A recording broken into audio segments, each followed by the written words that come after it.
everybody. Good evening, good afternoon, good morning, depending on wherever you are. For those of you who don't know, my name is Tala Ode and I lead capability development here at Cosmic Centaurs. If you are tuning in and you are new to us, welcome. Cosmic Centaurs is an organizational and leadership development firm, and we help leaders make better decisions about work in the workplace. And we do a lot more. We roll up our sleeves and we affect sustainable change. Today's webinar that you are tuning into is one that is capability centered. We've had a few of these conversations, and today is, I think, the fifth in our series. I'm flipping the mic on the second time on our CEO and founder, Marilyn Zakhour, and we're going to be exploring her TEDx talk and what it takes for leaders to turn their experience into ideas and really talk about influence and communicating with confidence and building a meaningful public presence. So this webinar is for you if you're a founder, if you're a senior leader, if you're a P&L owner, and you feel like you really have a perspective that you want to share, but maybe you're wondering where to begin. Or if you tuned into the incredible TED Talk and you're looking to kind of get a sense of what went on behind the scenes to get onto the TEDx Stage and how that might be you, hopefully, in the near future. So if you yourself or somebody you know would find this conversation interesting, tag them. I'd love to have more people joining us. Before we begin, I always love to do this. I get the pleasure of doing this a lot more than others. So I'm going to introduce Marilyn to everybody here. She does a lot of these, and so it's nice to be able to give everybody tuning in a little bit about her. Marilyn is the founder and CEO of Cosmic Centaurs, and she works at the intersection of strategy, leadership, and organizational transformation. She has a career spanning over 15 years working with C-suite leaders from around the world, actually in the GCC, but beyond, also in Europe and North America, helping them navigate change, align around strategy, and making sure that we have future-proof organizations. Her background spans positions including the CMO of Amal, where we met, CEO of Dubai Opera, as well as building and scaling digital ventures for around 10 years. She is a proud INSEAD Gamba alum. And what makes her perspective very relevant to today's conversation is that she's actually spent lots of time helping leaders shape not just how they lead, but also how they communicate their ideas, how they influence others, really helping them think through every decision, the second order effects, and importantly, how leaders communicate those decisions. So be it through coaching, leadership programs, or advisory, she's worked with a lot of the region's most remarkable leaders to really help them on their presence in every step of the way. Very recently, Marilyn took that journey to become a TEDx speaker. So we're going to talk about that today. And the topic of the session was beautifully centered around what the Arab world can teach us about leadership. So we want to talk a little bit about that. She's a podcast host. She's an HBR published author, and she continues to champion the importance of helping more leaders, particularly from the Arab world, find their voice and contribute their perspective to the global stage. So Marilyn, thank you for giving us your time today. Thank you. It's always extra embarrassing when I'm being introduced. It helps us see how we introduce our guests so often, right? Now we know what it feels like. I don't want to spend too much time framing the conversation, but I do think it's important to share with everybody a little bit about why we're having this conversation. We've had, maybe you've seen Marilyn's been on a few podcasts talking about the experience, but I really today wanted to unpack a few things. And I'll tell you why. We know a lot about how important leadership and development is. And we hear a lot of, Western models reference, or maybe we hear a lot from that, but actually across the Arab world, we have some of the most amazing leaders solving complex challenges, leading their kingdoms or nations through transformation, and creating impact at so many scales, like the community scale, the society scale, the global scale. And yet, their lessons are not always reaching a broader audience, but we know how important it is for executives to have that presence, right? Take the Edelman Trust Barometer. They have a stat that I love, which is 63% of people trust a visibly engaged CEO more than a silent one. And 77% of buyers say a leader's reputation influences their decision. And so influence is really not just really about what leaders do inside their organizations, but it's so important that we amplify that. We offer them a stage to talk about it. We help them share their ideas. But it's much easier said than done. A lot of leaders wonder if they have something to say, right? They have imposter syndrome, like me, you want me to do what? Or public speaking in itself is actually a very common fear. There's so many things that hold a leader back. And in our region, we also have very strong traditions of humility and letting the work speak for itself. And so add that layer of complexity. Today, we really want to talk about why it's so important for leaders to develop public presence, what the TEDx journeys looked like and sounded like. And we really want to hear Marilyn's perspective on why Arab leaders have something to teach the rest of the world and what that might be. So with that, if you have questions, jump in. Please feel free to drop them in the chat. We'll be looking for them and answering them, and our team will be dropping also some helpful links throughout. So with that, I'm ready to stop talking and hand the mic over to you, Marilyn. Um, I think the first and most simple question is, what inspired you to put yourself out there and apply to be a TEDx speaker? Yeah, absolutely. I mean, I think there are two answers to this. One starts a really long time ago, and one is a little more recent. I think the first part that starts a really long time ago is, like many of the leaders that you just mentioned throughout my career, I really wasn't ever very comfortable with my public presence. When I was CMO or CEO, it was sexy to have a Lebanese woman in these jobs, and people reached out for interviews and so on. And I always said no to all of them because, like many of the people brought up in this region, I thought my work should do the speaking for itself, and that self-promotion was not a virtue. But when I started Cosmic Centaurs, I remember, when you joined me, you were the first person to join the team. You said, "What do we do here?" I'm like, "I don't know what we sell, but I need everybody to know when they should come to us." And we started, what one day will be a big media empire, I'm sure. But we started all of this content, this communication, and this marketing, and it was because I had found the motivation that I needed, which was that if I didn't do that, I was punishing this organization and everybody who worked for it. And it became a no-brainer. It became a requirement of the job. So I think the first thing that compelled me is that I understood at some point in my career that being a public person, that sharing my ideas and my thoughts was a requirement of the job. That's number one. Number two, why TEDx? Why now? Why this topic? As many of maybe those attending this webinar today might know, we have been hosting since the first year of our existence. We've been hosting something called the Cosmic Conference. And every year we try to pick a theme that we feel is compelling for the leaders that we serve. And also every year we invite a whole bunch of people to come speak at the conference. And so two facts there. The first being that whenever we invited leaders from this region, 9 times out of 10, they would say, "No, I don't think my story matters. I don't know how to talk about it. I'm not comfortable." People who, by the way, have incredible track records and are extremely inspiring speakers. Their inner voice tells them otherwise. That's number one. And number two, a couple of years ago, I decided, okay, we've covered a lot of global topics. It's time to focus on our region.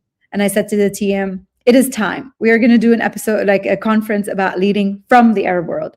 And because we're nerds and we like our work to be based on real research, we went and spent a whole day, all 10 of us, trying to find as much data and research as we could on this topic. And lo and behold, didn't find much, right? And I always cite this data point. We found a meta study that showed that across 17 years of publishing in top management journals, there were less than 200 peer-reviewed articles on the topic of leading in the Arab world. That means less than 2 per journal per year. That's really nothing. And of those, 62% were authored by scholars from outside the region. And so then it became almost a mission for me and for all of us to elevate the stories and the voices of leaders from this part of the world. And when the TEDx post popped up in my LinkedIn feed and it was about leading in a global context, I was like, that's it. We got to do it. There's no choice. I got to go talk about this. I've been saying that we need more, touch points, more research pieces, more public representation. And here's a stage that offers it. And then within maybe 24 hours, I had submitted my nomination. Beautiful. Yes, I mean, witnessing that moment when you were like, "I'm gonna apply. I'm gonna go for it." We were like, "Let's do it." I want to kind of resonate with two things you said. I think the second one, I'll start there, is just about representation. So how do we make sure that we're represented? Like those stats that you shared, they're a bit jarring, honestly. And it's to say that for a region that is driving so much, so many remarkable initiatives, really like transforming at scale, and also a region that comes from such a rich history and culture, which I know we'll get to in a minute. That representation is so key for so many leaders like us to feel like we're seen and heard. And I want to comment on the first part, which is, I recall when we both worked at Ahmad at a time, when you were just recently appointed to the opera, and they were like, okay, so like, what's the comms approach? I'm like, honestly, we should do some lifestyle pieces. Like the CEO of Dubai Opera, like she's fabulous. Like she has an interesting perspective. They were like, she wouldn't do it. And I was like, just go ask, just go tell her. And then I made a call, and I remember, and we secured a Grazia feature for you. Do you remember when you filled in that questionnaire for Grazia? And I was like, just tell her we got Grazia, and she should do it. And everyone is apprehensive. And I was like, oh, you miss every shot you don't take. And so I think it's so important to say that, like, for leaders, like we carry such a responsibility to put ourselves out there, even if it feels uncomfortable. And actually, in the end, that you did do it. I don't think it got published because the pandemic happened, but I do recall that. So I know how hard it is, but sometimes with the right nudges, it seems like in this process, you gave yourself that nudge. You're like, I have to. I've been talking about this. Like, I need to make this. Mm. So yeah, that's nice memory that popped up. I want to talk about the TEDx process because I had the privilege of being kind of like on the sidelines, getting to see some drafts, and it was quite the process. So maybe you want to talk to us about it. How did you kind of go from, because TEDx is all about ideas worth sharing, right? So how did it evolve from the idea to the draft? Like, walk us through that journey. Yes, I mean, I've been saying this has been the most difficult creative process of my life. And I've created, alhamdulillah, through our work here at Cosmic and previously, I've created a lot, but this one was particularly hard. Because the TEDx process is there to actually ensure that anybody who shows up on that stage is carrying the TEDx brand and this idea of sharing ideas worth sharing. Otherwise, you just don't make the standard. Yeah. And if you want high standards, you have to have good processes. We know that better than anybody. Mm-hmm.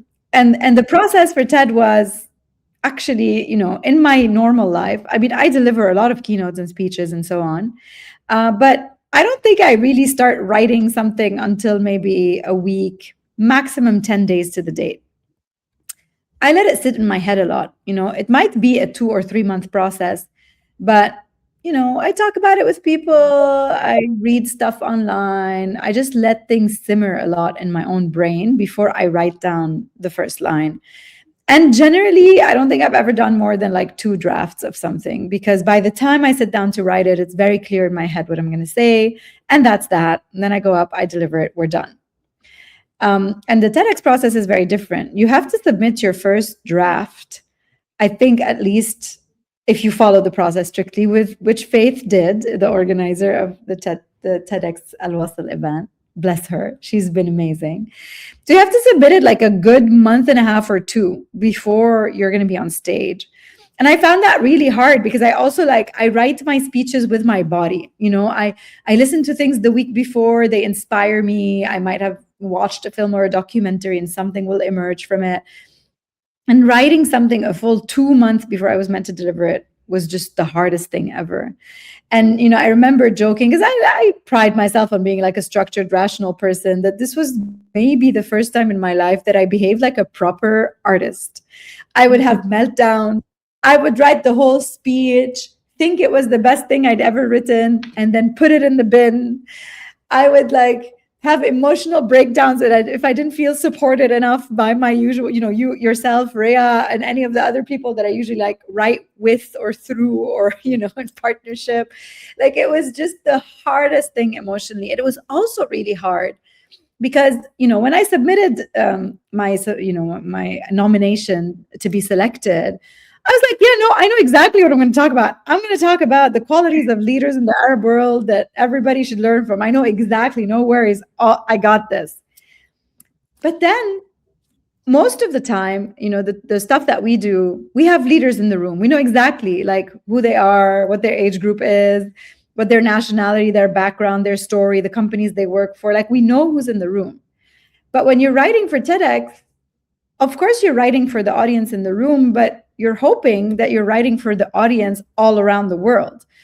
The audience in the room here are people who live here. Maybe many of them would be Arab, of Arab descent, or they will have worked in the region for a long time. Maybe they'll recognize a lot of what I say.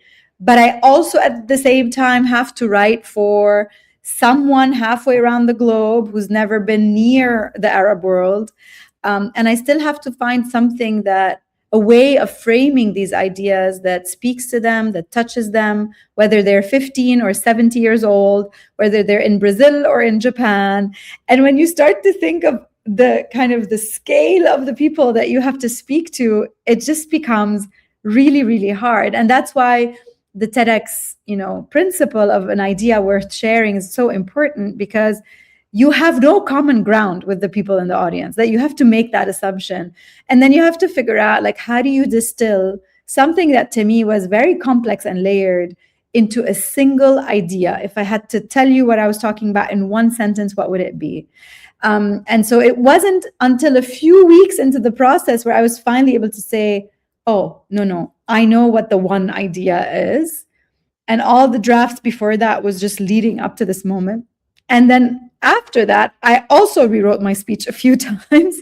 But now it was no longer debating what the big idea was, but working in the nuances of the structure of the speech and how to layer everything that I wanted to layer in there.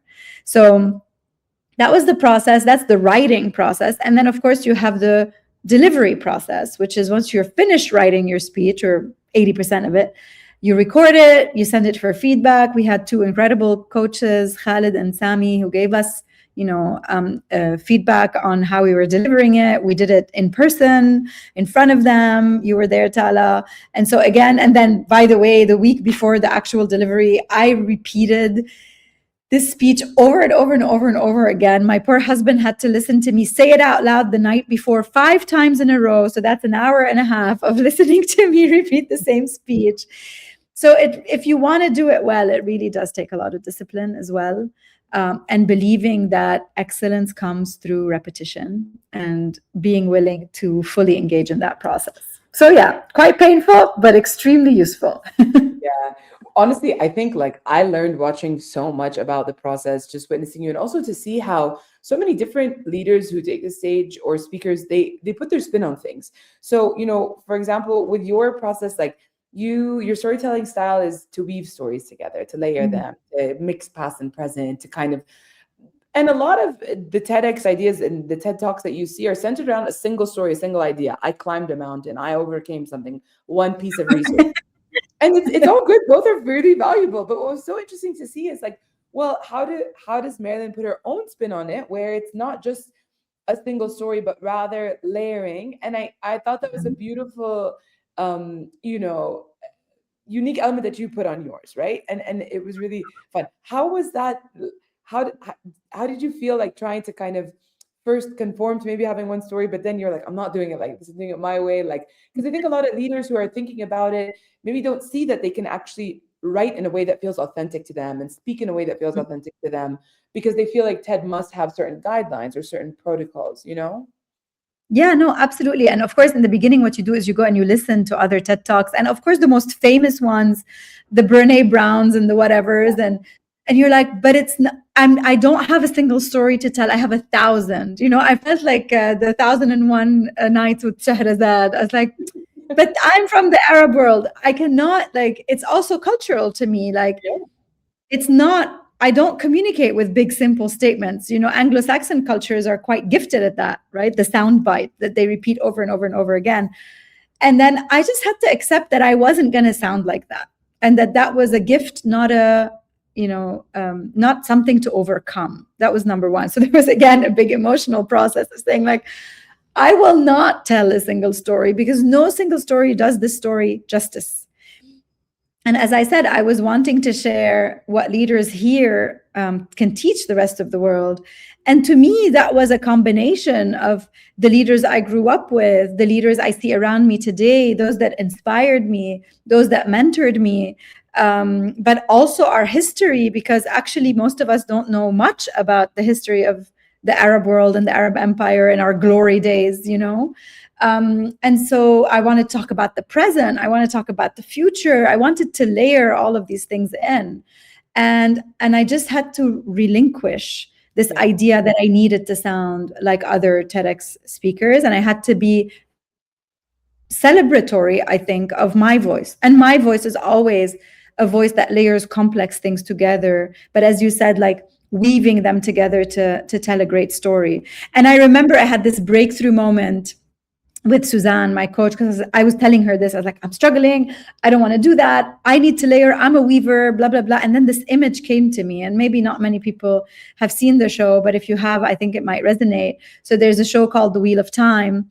And in it, one of the characters has at some point has possession of something called the Horn of Valir. And when he blows the Horn of Valir, all of the heroes of the past show up to fight alongside him. So instead of him being a single hero, he blows the horn, and then suddenly heroes from all centuries and all ages and all cultures just kind of show up. And I remember pointing to the wall behind me and being like, just like my wall, because actually every piece on my wall has been either gifted to me by someone I love or represents someone I love. And so that image really released it for me, where I was like, I'm not the only hero on stage. I'm just the person blowing the horn of Valir. And I'm going to tell the stories of my grandma and my grandfather and my mother and the leaders and the caliphs of the Arab Empire and the CEOs that I've worked with, and you, Tala, also feature in the story, and the other centaurs. And they are the heroes of the horn. And I just happen to be the one who blows the horn on that stage. Beautiful. Yes, I was honestly, thank you. I love that you brought that level of authenticity to it. And you kind of, like you said, you had that aha moment where you're like, I'm a story weaver and that's how I'm going to put this together. And I think also one thing I want to touch on that a lot of leaders maybe don't, they take a bit for granted, is that when you seek inspiration, it doesn't come from one mega quote or one really powerful story. It's in all of the small things, like you're saying, history, science fiction, a show. You're really good about being able to name where you've been inspired from, even if it doesn't seem remarkable or breakthrough or it's small, but it's something that feeds into the process. And so, maybe a question just that popped into my mind is, where do you go to seek inspiration when you are doing a talk or public speaking? What are your sources? Where do you go to? Because and Dr. Zakaria says in the comments, like, you're so authentic. It feels like another meeting with you. Your speech is so natural. He says your secret is you don't give lectures or talk. You truly speak to people. Maybe a little bit of that comes from, just how you find that curiosity and it comes all around you. Tell us a little bit about where you seek inspiration or how you find it if you don't actively seek it out. The soundbite answer is everywhere. Yeah. And the longer answer is that, when I'm obsessing about something, and I obsessed about this TEDx talk for a few months, but I just become, it becomes part of every conversation that I have. And I'll be talking to a friend and be like, oh, I'm working on this. Have you read something, saw something? What leader inspired you? What quality would you have raised? I found this. What's your reaction to that? Do you think that's true or not? And then, the universe always has an interesting way. And it's always a question like, is it the universe or is it that you start noticing things of also serving you this content? Like when you start asking that question out loud, whether it's in your conversations, whether, we put out a survey, we did a session in MGF, like you keep pinging the universe, right? The net that's around you. And inevitably the net will serve you things back, and it'll serve them to you sometimes in expected places, like, in a conversation with a leader, but sometimes in unexpected places, in a coaching session, in a film that you're watching. I, for example, have a lot of inspiration from, Roy Casagranda, who's a historian. And actually, he was the first person to teach me about the history of the Arab Empire in that way. I also remembered classes. I was very lucky. I don't even know if it's part of the curriculum anymore. But when I was at school, we had something called Tarikh al-Ulum 'Inda al-Arab, which is the history of sciences in the Arab world. And I used to be really crap at Arabic, believe it or not. But when I had this class, I became top of my class. So I even went back to some of the lessons that I had, learned there. And I think that's the whole point of the weaving piece. And in some way, the Wheel of Time show has a beautiful way of showing how people do magic. And it's just like they pull threads from air, you can't always see where it comes from, but it really felt a little bit like that to me. It was just like pulling something from the universe and all of these sources in every conversation, and then slowly weaving it in. And even in the TED Talk, we mentioned this deck of cards that I have on my desk, which is called the Almanac of Birds. Here, I'm going to show you. It is true. I do have it on my desk. And it was even one day I pulled a card from it, and it was exactly about this topic. And so I just think that when you go out to the world with a question, the world answers you if you're willing to listen, and the answer could show up anywhere. Beautiful. Thank you for sharing.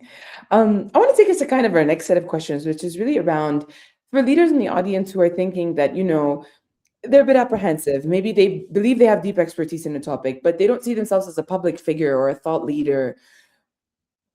I want to hear, why do you think it's important for leaders to invest in building a public presence, be it on the TEDx stage, on LinkedIn, or, in their organizations?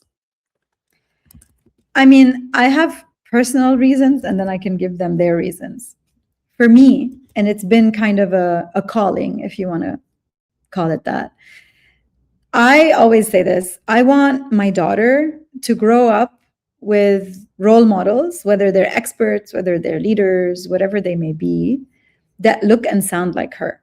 Like, I grew up with most of my role models. And to this day, like, if you ask me, name the top 10 people you learned something from, I'll name people that are in Europe or in the US, because that's where most of the content comes from. Not that they're not great and don't have great ideas. Obviously, I'm very blessed to have learned all of these things from these incredible thinkers, but also because they're just more willing to document, to speak, to repeat, to advocate for their ideas and their thoughts. And so my inner reason for these people is like, don't you want your kids, your nephews, the people around you to grow up hearing from people who sound like them? And one of us has to start, right? And if I ask today in the Arab world for people, and I do this regularly, like, can you name like 3-4 Arab speakers that inspire you? For better or for worse, most of them end up being from the political class, because that's who gets airtime. And so I think, A, we should change that. I think, B, I'm a deep believer that everybody's story matters. There's actually a beautiful TED Talk about that. Maybe we can find it and link it, not mine. Everybody's story has something to teach somebody else. And what I found in myself and in leaders here is that when they start to kind of rethink about this, not as an act of personal visibility, but as an act of legacy building, as an act of community care, as an act of knowledge transition, then they start to feel very differently about speaking, because it's not that I'm doing this so that everybody can think I'm amazing. I'm doing this so that people around me can find value in this, can learn, can grow, can stay connected to their ancestry. Someone came to me after the TED and said, I didn't know anything about the history of the Arab world, and I'm Arab. I know a lot about the French Revolution and the American Civil War, and so I think soft power matters. And I think we should be proud of our heritage and our ancestry. And sure, we don't do everything perfectly well, but that doesn't mean that everything goes in the bin. And so whatever we contribute, whether it's expertise, whether it's energy, whether it's a mission, I think everybody's voice is worthwhile listening to. Of course, then you have to do the work to be, eloquent, to say important things, to say them well, to adapt to your audience, to give them energy. It's not a given. There is work to be done. But I think the motivation needs to shift from, do I want attention? Because maybe none of us do, to who is served by this idea being heard. And I think that really transitions how we relate to our public personas. Thank you. I really want to resonate with the first thing you said, which is that we want to be great role models for the future generations, and to show them that actually it's not, no offense to just the amazing Gary Vaynerchuk's, Brene Brown's, like everybody in the West is doing amazing things, but we are a source of that. We are a source of that perspective. We are a source of that leadership. I think another thing that really is a standout feature is in our leadership development training programs, actually, we are nerds, obviously, so we go through a bit of history. And back in the day, being a leader meant public speaking. That's kind of what it was. It was the person who was most willing to get up there and to carry others through. We didn't have stages, we didn't have social media, we didn't have newspapers, but we had those who were brave enough to stand up in front of others and put themselves out there and have a voice. And it's such an important part of leadership today, still, whether you're leading a team, whether you're leading an organization, whether you're leading like a foundation, people really want to hear from those who are taking charge, and they want to be inspired by them, and they need someone to follow. And so, I'm not sure where along the way, like, I think the onset of social media and just the ability to have an audience, like you said earlier, of the billions is terrifying. And it's okay to be afraid of that. But leadership in kind of, requires us to put ourselves out there, to be that voice, because that is what our job is, right? And so I And really to your agree. point, Salah, just to kind of interject here, public speaking does not have to be a LinkedIn Live. No. You speak publicly in a meeting, you speak Yeah. publicly in a boardroom, you speak publicly in a town hall. You will have to inspire others using your voice, Yeah. or to share an idea using your voice, or to convince them using your voice, if you are leading anything. And so it's not about like, oh, come be on LinkedIn and tell people how smart you are. It doesn't have to be that, but you have to figure out how to tell the story no matter what stage you're on. Couldn't agree more. In our programs, we always remind leaders about how it's like you have multiple audiences. And the first one is your team, and it's your people. And it could be facilitating a great meeting, saying something in a town hall, writing a wonderful memo, because also like leadership presence is not always just verbal in that way. So super important. I think we definitely agree on that. I think, maybe I want to talk about what holds people back. So you said it earlier yourself. You're like, "Ah, I felt like I finally had to do this, or I never wanted to do it." And a lot of the leaders that we work with also, they're like, me, a perspective? What do you mean? Like, you want me to take the stage? We underestimate ourselves. And in large part, maybe because it has to do with cultures, or the fact that we really value humility. Like you said, I believe the work needed to speak for itself.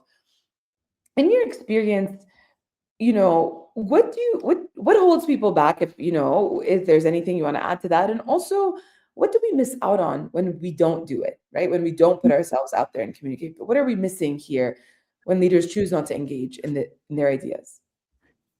So, I mean, we mentioned the cultural aspect of humility, which in our part of the world, you don't really get rewarded for wanting public visibility. You get punished. People will be like, oh, look at her, look at him. They're trying to get attention, like that's a lot of what you'll hear. And so we can put that out of the way. I think the second thing that gets in the way is people waiting to perfect their message to go out with it. So I remember, for example, when I was doing my first podcast with Rhea. I was just the host. Rhea was the producer. So she was the one like editing, fixing, whatever.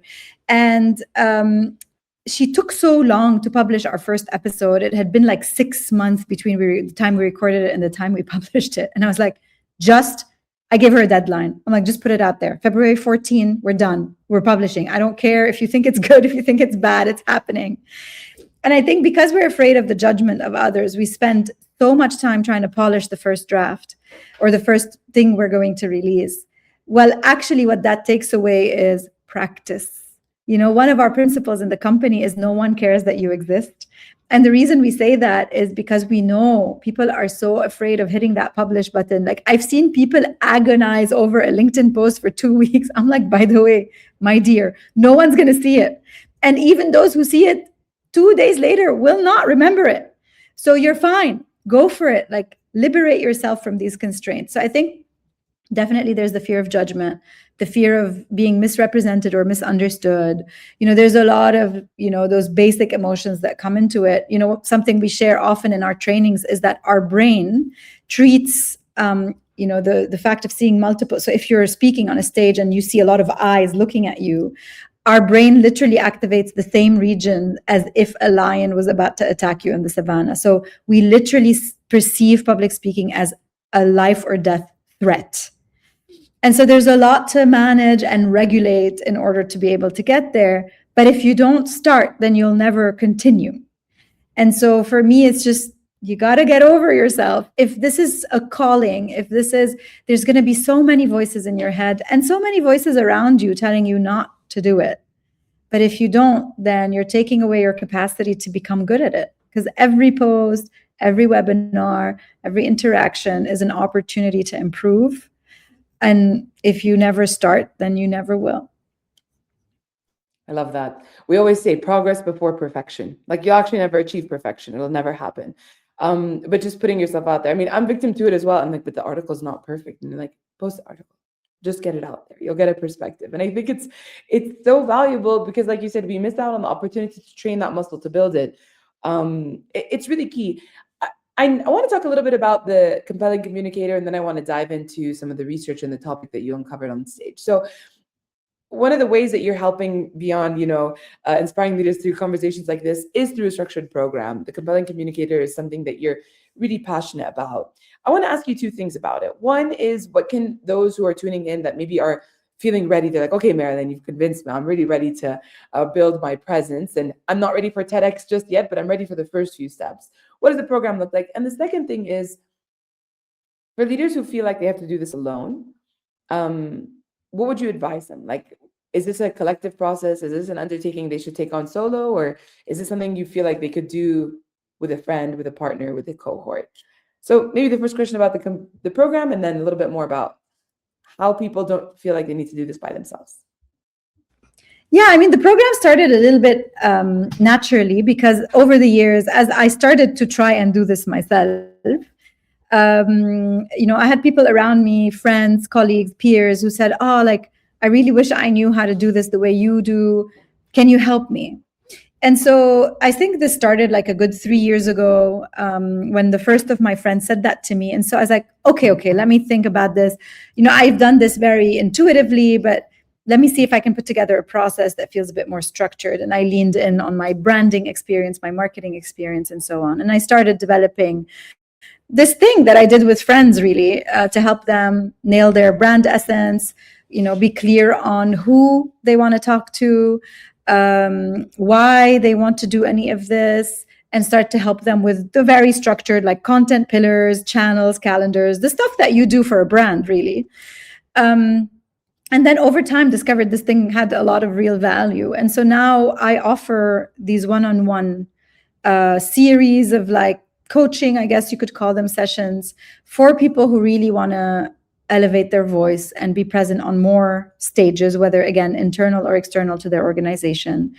And as I said earlier, like, we start with, why do you want to do this? Because once you've figured out the purpose, that unlocks the resistance. There's a lot of inner voices, that your saboteurs. There's a lot of reasons, from even sometimes we go back to people's childhoods, about why you can't, or you're resisting, or you find it painful to do this. So we start with releasing those barriers, and then we work on the structured stuff of, like, who's your audience, what do they care about, what do you want to tell them, and so on and so forth. So that's been the compelling communicator as we offer it, or I offer it to individuals.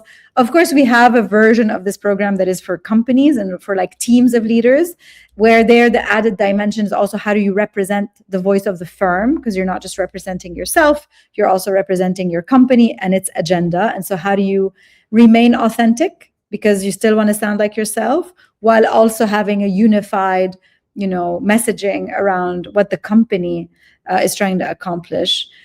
So that's a little bit of how this program runs. We've had a lot of fun delivering it, and it's really beautiful to see those voices start to, go up. Yeah, it is. And I think it tackles something which is so important, which is, like, you don't have to figure this out by yourself. Like, developing public presence can be something that you seek support on, and is worth it, because, like you said, I mean, there's so many benefits at the societal level, at the organizational level, at the team level. Yeah, and I think I want to mention, like, also one very beautiful, notable program. It's not ours. It's our friend Reem Al-Houni. She has something called Mission Visible, because, like me, it has been a big motivator for her to help more people, be more present and be more public. And she offers a very beautiful program for individuals as well. I do a lot of one-on-ones and within firms, but she does collective work. So you would be with other individuals who are in the same moment as you, who are seeking the same things as you. And I think sometimes having peers around is also very helpful. So we'll find a link to her program and we'll post about it. She runs these workshops every few months. Yeah, Reem is great. Her program's excellent. I think also what I found that's been helpful for us is, me and Marie, we hold each other accountable. We have a daily reminder on our calendar that says, like, post something today, and has some flames on it to create a sense of urgency. But, like, we encourage each other, we support each other. I think what's really valuable is it can feel so daunting to go out there and start to build, your presence and to put yourself out there. And when you feel like you have somebody who's right there with you, rowing alongside of you, you really feel like it doesn't have to be something you endeavor to do by yourself. And programs like the Compelling Communicator or Teams are great because they offer that structure. It seems like, where do we begin? Should I just start posting random things on it on LinkedIn? And you could, or like you say, you could take the more structured route and say, what is my purpose? What is the idea? And break it down. So I think they're really great. I know that we've talked a little bit about, your journey and the TEDx stage. We've talked a lot about what stops leaders. One thing you talked about, which is leading with an open heart. And I want to bring us back to where this conversation started, which was your motivation and feeling like you didn't just want representation, but you have a need to put this out there. Can you tell us a little bit about, you talked about the research. Tell us a little bit about how Arab leaders carry these perspectives, navigate different cultures, different pressures. How did you find that to be an asset in your storytelling rather than a reason to stay quiet? Because if people would have been like, leadership in the Arab world sounds messy, not trying to go there, but you dove in. So I really want to hear more about it. Like tell everybody how that perspective came to be. Again, I think that every person in the world has magic in them. I think every culture in the world has things that it can teach the rest of the world. So this is by no means me saying that Arabs are superiors or anybody else is. It's just saying that the beauty of this world is in its diversity, and diversity means listening to all perspectives. And I happen to come from a culture that is often, the joke is always that the Lebanon is the bridge between the Orient and the Occident. Like there's a bit of this. I grew up speaking French before I spoke Arabic. Like I just happened from my own history to come from a place that is always looking at the world more globally. And I've been living here in this region back, from having worked in Europe and North America for 8 years. And I have just found so much to celebrate. And yet, when you kind of look at the way that people talk about us, it's the opposite of what I see every day. And that is really frustrating because we don't try to misrepresent other cultures, and we don't deserve to be misrepresented ourselves, especially in light of the incredible things that have been happening in the region over the last few years. Like we've proven ourselves. We don't, this isn't a time of darkness. This is a time of light and growth and evolution. We've certainly had a lot of darkness in this region, but I mean that we've delivered really beautiful, ambitious things too. And so it felt essential to me that we, for ourselves, first of all, be able to celebrate that and be able to name it. And also, second order effect, that the people around us, the other, cultures, start to be able to say like, oh, I've never heard someone speak of Arab leaders in this way. I'm going to become curious, at least, because this goes against everything the media tells me about these people. But first, for ourselves, I thought, when all these leadership frameworks that we use, all of the tools, again, they don't come from here. Some of them are super relevant. Some of them have some form of universal wisdom to them. But place matters and culture matters. And I wanted us to be able to put words on what makes us good leaders sometimes. We are bad leaders sometimes too, but I can guarantee you, if we go to any country in the world, we'll find a whole bunch of bad leaders too. And for me, then the research came in, the MGF white paper, asking all of our speakers, all of the stuff that we did, even also whatever research we could find. And all of these things just pointed to that answer. And of course, we've known that we are relational. We're a relational culture. We're community oriented. So this is just part of who we are. But it was just so important to me to put names on it. And again, the reaction of people tells you all you need to know. Like people who've listened to this TED Talk, if they're of Arab descent, they came up to me and they're like, this is the first time someone speaks about me this way on a, what is considered a global stage. I reconnected with myself. I re-celebrated myself. I felt proud again. I always saw these behaviors in myself and in people around me, but now I know what they're called. I know how to tell others about them. And I think that's the power of words and of naming things, is that when you name something, if it's bad for you, you have more power over it. But if it's good for you, you have the power to amplify it. And that was really the heart of the TEDx speech, which was, what is it about us that is magic? And I think it's the fact that we are extremely humane leaders, and we do lead with an open heart, and that deserves to be celebrated. Yeah, you named it. You named it open-hearted leadership. Um, a lot of us have seen the TED Talk, and I know Zaina's dropped it in the chat. So if you haven't yet, after this, you should. But I'd love for you to just kind of touch on a few of the anecdotes that you think really frame how we approach open-hearted leadership. Some of the examples that you see, and if you can share examples of like maybe something more on the day-to-day scale, and then something that's a bit more paramount that you feel like was a bit bigger. Help everybody in the audience see what we named it to be. You named it to be open-hearted leadership. What does that look like in action? Yeah, I mean, you should go listen to the TED Talk. Sure. For sure. I'm not going to here. I've been trying very hard this whole session not to like disclose the TED Talk, because I think if you haven't heard it, you should.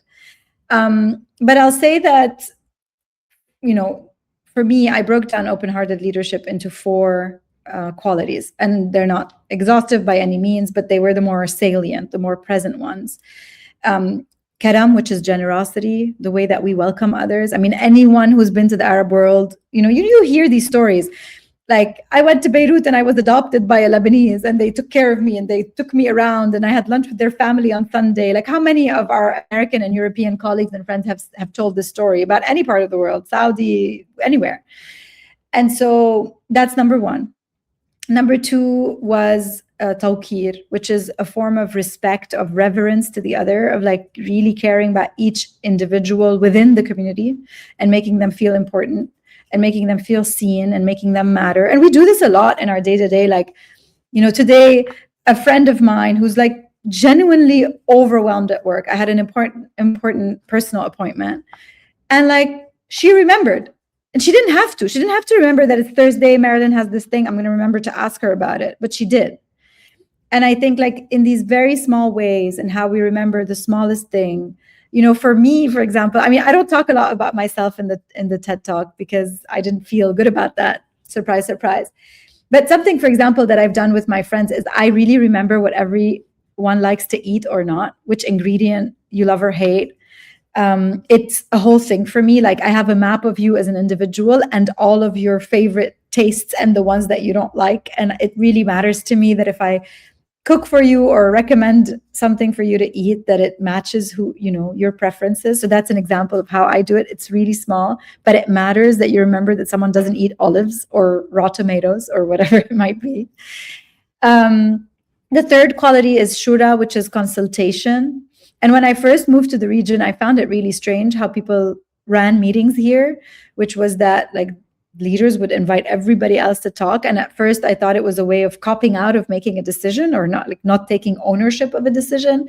And only later realized that it was part of the culture here to consult, because no one in a community-oriented society, no one believes they have all the answers. They know that the wisdom is collective. And then the last one was this idea of amana. Leaders here talk about their role as leaders as something that was entrusted to them, something precious, something they need to take care of. Again, I'm sure you'll find leaders here who love power and are power hungry, like, of course, like anywhere in the world. But I don't think I've heard a lot of people anywhere in the world talk about leadership the way that some leaders do here, around this idea of service to others, right? And there's even a quote by the Prophet Muhammad around that, how great leaders are of service to others. And so it is deeply ingrained, again, this idea of service. So those were the qualities that I raised. And in the TED Talk, I really relate them to both big historical figures and moments, but also personal stories from my own family, from my own surroundings. Because I think that the beauty of an idea like this is that you can find it at any scale, and you can find it in your own life every day. And I even also loved some reactions from people who said, I haven't been leading with as much of an open heart as I should, and you've inspired me to do more. So even naming them allows people to retrospect, like, am I doing that well or not? And if it has inspired anyone to just be 10% better tomorrow, then it's done its job.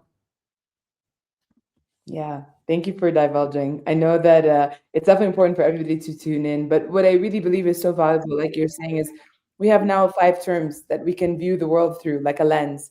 Am I leading with an open heart? Is this an act of karam? Am I, holding this leadership position as sacred as I should, etc. It's so nice for those of us to then be able to say, like, I now have some sort of, sense check of where I am and where I want to be. So I really love that about it. There's a lot of research that we want to continue doing around leading from the Arab world. Like you talked about, we started with MGF, that beautiful session where we had 80 young leaders sharing with us what they felt, Saudi leaders had to teach the rest of the world. And, that extends, and a lot of the beautiful anecdotes shaped some of what your TED Talk covered and continue to be what we see every day. Mm. I'd love for you to tell everybody in the audience a little bit more about what, the depth of this research, what we're hoping to learn and explore, and how they might be able to also get involved. Yes, of course. So 2 years ago, when we realized how little research there was, we decided to do something about it. At our scale, we're a small company, even though, of course, we always aim to punch higher. And so we started with small things. We did this MGF co-creation session with 80 young Saudis. We dedicated a season of our Center Stage podcast series to leading from the Arab world. Even our conference this year, which we did in the middle of regional turmoil, which was about, we called it Grounded and Limitless, which is like, how do you deal with uncertainty, but also continue planning for the future?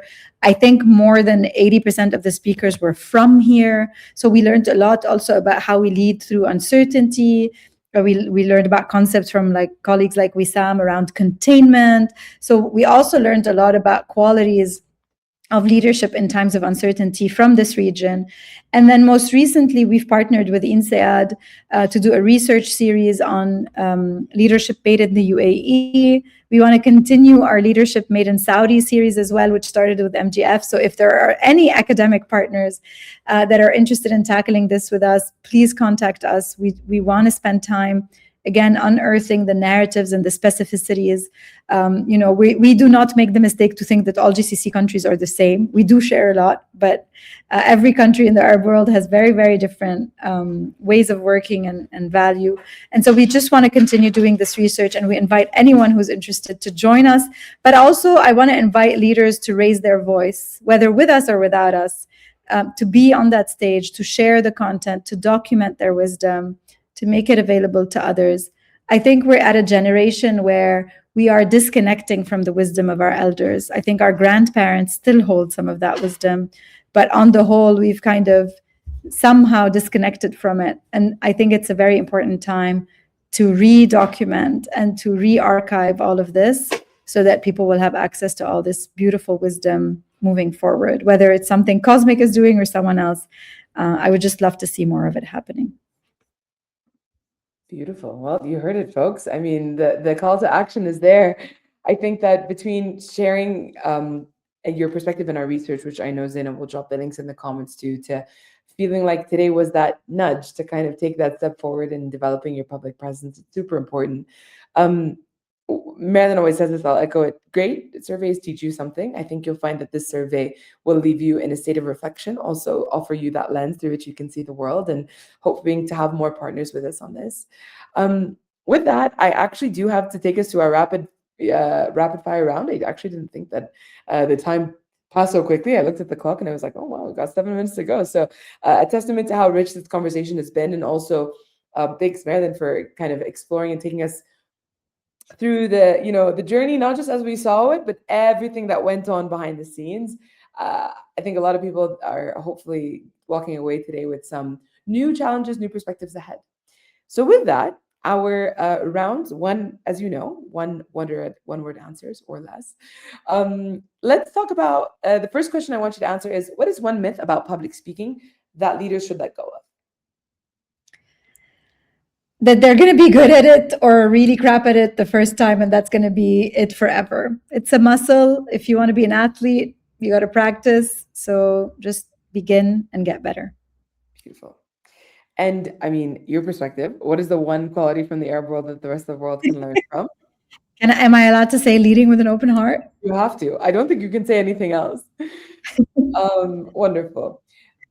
What's one habit that has made you a better communicator and speaker? Thinking intentionally about the message that I want to put out in the world, whether it's big, broad, like here are the themes that I want to make sure I always talk about, or whether it's on a weekly basis, like what have I learned, what matters, what can I share with others. I always think that my own curiosity is a great source of learning for others. And so just being intentional about sharing what I learn or what I'm asking myself about or what knowledge emerged in my life. I think that if you just do that, you've already done more than half of the job. Beautiful. One piece of advice you'd give to a leader who wants to share their more ideas more publicly? Start. Just do it. Start. Just do it. No one cares that you exist. Just publish your first post, write your first newsletter. By the way, nobody's going to see it except your closest friends. It doesn't matter. Just start. You got a lot of response from when you said that earlier. Hadil said it's one of the most liberating mindsets. May says, yep, Marilyn has told me that before with a lot of love. Nobody cares if you exist. And Dr. Zakhour said, start somewhere and perfect it as you go. So I think that message has clearly resonated with those tuning in. And hopefully everyone's feeling a bit more inspired to get started. Marilyn, thank you. Thanks for sharing your perspective, your curiosity, your time. I know I learned a lot. I always do, and I'm sure everybody else did. So we're grateful for that. Yeah, thanks for being such a great host, and also very proud of your own public speaking career that is now taking off. You've been doing, the stuff for a while, but now you're, also leading your own stages and having a beautiful voice. And so maybe in a year we can flip the stage. Yes. Yeah, for sure. No, I mean, I'm very lucky. I have a great coach. I have you basically on speed dial. I'm like, I'm about to go in. What do you think? And one thing I have to say that I really love about, like I said earlier, you don't do it alone, is when you find that one thinking partner, that person that you can riff with, that can help you just get out of your head sometimes and just put things out there. It's always so helpful. So I'm lucky to have you for that. Maybe to everybody tuning in, if this conversation resonated, if you'd like to learn more about the Compelling Communicator program, or if you will hopefully take part in our research, you can find those links in the comments. This primary research that we're conducting is really so helpful for us to understand what are the various perspectives and experiences and practices shaping leadership across the region. We really don't believe that one country represents all. That diversity really helps us. So please take our survey, share it with others. It'll really help us publish a white paper and do more of this topic that, like Marilyn said, offers us representation, which is such an important piece. If you don't already, please follow us on LinkedIn and on Instagram. You can find, recap of this conversation on YouTube, wherever you listen to your podcast, and on our website. I wish everybody tuning in a wonderful close to the week. Thank you again, Marilyn, and we'll see you in our next session, inshallah. Take care.